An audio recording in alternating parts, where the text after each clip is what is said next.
When I finish serving my one term, I give it to Right Honorable to continue. Because you don't need to cling on power. I have one term to go, then I hand. A breaking news amawulire agava awali ku parliament ya Uganda si birungi. Omukulu amanyikidwa nga Tayewa oluvannyuma lwa speaker Anita Amonge okuvayo nagamba kino wa retiringa omwaka ogujja agenda kubanga amuwa obwa speaker wa parliament. Olunaku olwaleero afunye akabenje. Ennyonyi ye musobola kubanga amugira mu kifaananyi. Ngenda kubanfuna video yonna tukitya ogenda kubanga obera mu maaso nga bwere nkola yafa ka video mbadde nsaba okampele ka like kabenga kasotambula katukire bonna abanjegadde kumanya kweno information naddala bana ba National Unity Platform nalabi abasinga mwatandise dda okubanga nga mujaguza nga mugamba nti agenda kubanga afa information etuufu onjirina mu maaso onjikuletedde ngenda n'okujjukiza tana subscribing so that latest updates kuli kimwe kitukawo mu ggwanga olenga okifuna mu budde. Ngenda kubanga ankupulengera kana ka video muganda we kennyini muganda wa Tayewa ng'abyogerako ku ki ekyatuuseewo malenkomewo n'ebirala. Abaspazi tours and travel balinyo kuyamba kugenda Canada bagamba nti oba olina kasente naye nga kasente tekaweranga kasobola okubeera ekitundu basobola okubanga bakutwala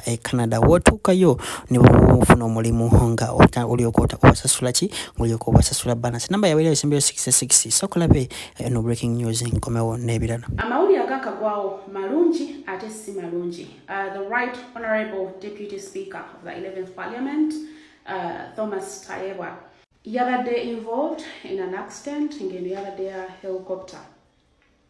Ekiru gye kiriko nti mulamu era nga ku Twitter kigambibwa nti bataddeyo ka tweet ne bagamba nti ali very fine. Naye mweyongera okumusabira kuba tetunategeera kituufu ekiriwo. Ffenna tumanyi who Tayewa is. Tayewa y'omu ku ba speakers oba ba members of parliament oba abantu abatukiikirira bannayuganda ng'omwami ono ali very humble, ali very kind, ali transparent ng'ate era y'omu ku abo abakolerera abantu. Omusajja ono yamenya record nti y'omu ku basajja abayingira mu by'obufuzi oba mu parliament nga balina ke beekoledde. Ekitegeeza nti okubba okukwe oba okweyagaliza ennyo kukyasobola okubeera nga kutonotono. Tayewa is so down to earth. Tayewa toli musanga ng'ali mu kwerega n'oli kuvuma bantu kukola ki here and there. So awo wennyini we mbagambira nti mumusabire Mukama Katonda akimuyiseemu. An accident is an accident. Era ogenda biraba nga batandise n'oyo bagenda kumutta n'era bamutta omanyi naddala NUP. Tewali muntu afuna accident nga government ekina mu mukono. Tewali afanga government temuwadde butwa. Ebiboozi ebyo temubitandika. Nabagamba wano ku internet. Tukwata kamera ne twogera ebintu. Naye nga tomanya nti ekintu ekyo bakyasobola okukijjayo ne bakikozesa against you. Ebintu by'okubuukira abantu nga bafunye ebizibu ne mulaga nti basanyufu. Munyiza abantu bangi nnyo. Families zaabwe. Abantu baabwe ababaagala. Kekali kina bagamba wano nti oyimirira ku social media n'ovuma abantu. N'oyimirira n'ovuma generations n'otamanya nti waliyo omuntu wa generations agenda okunyiiga ennyo. Kumacha bakeere ku luggi nti poliisi nti kiki nti wavumye generations. Nga nze generations sina na kyenkimanyiko. Just muntu fani wange anjagala nnyo teyayagadde oli bye yakoze eki bye yakoze. Bankubira essimu nti twamusibye entaani nga simanyi na kumanya. So, bw'oba osanyukira obulumi omuntu bw'atuuseemu kirowoozeeko essaawa yonna kituuka ewuwo. Kuno okulumizibwa accidents oba okufa kimansa nnaku nti buli wamu kigenda kutuuka. Ngenda balekera akayimbi aka Mathias Walukaga akakimansa nnaku. Nsigadde ndi generations nga tugamba nti Deputy Speaker tukusabira obeere bulungi. Era newunyiza nnyo Balamu tolina magezi. Nali ndooza bakuwa minisita wafuna ku magezi naye tolina. Balamu yavuddeyo n'avumirira Kyagulanyi olw'okuwa omwana akapikipiki. Nsi. Naye mwami Museveni bwe yali awandiika obugagga bw'alina mu nsi ye ng'omuntu yagamba ekidduka kyalina pikipiki. Bugende wa Igigi. Bajaji boxer. Je tuwandiikira ebyobugagga byaffe. President Museveni yawandiika nti ekyobugagga ekidduka kyalina mu nsi pichi naye kati Balamu minisita we yagambye mbu yavumiridde Bobi Wine okuddira omwana eyamusabye pichi n'agimuwa ate n'atakwata ssente ze wabula bannakibiina ne basonda Kyagulanyi yalisobodde bulungi nnyo okuwa pichi omwana nga tatemeza naye buli wojja ne bagamba kibiina kye kimuwadde obeera bannakibiina obaweesa ekitiibwa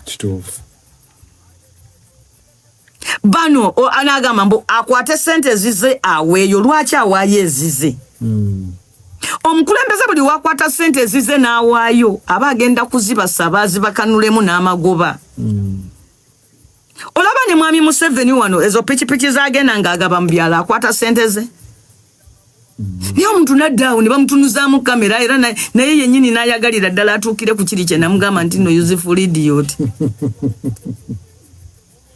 kugamba akoze obwa useful idiot ate n'abusussa nange eyabumuwa we nali nsuubira tokubye munyo Balamu oba useful idiot obukoze nange no surprisinga yakubuwa no surprisinga gwe David Lutalo ayane brush ekube engatto ewaka brush ekube engatto ova otya n'ogamba mbwabiyimba tosobola kukola Lutalo nga n'abantu b'oyimba ndayiranga ntya Allah be bantu abajja mu shoyo be bantu abakompenyinga who are affected by corruption susula mu David Lutalo ayina abayimbi bayimbira oba abantu bayimbira abagizi abasosaswa million balawe David Lutalo tebaliyo Mama Naka.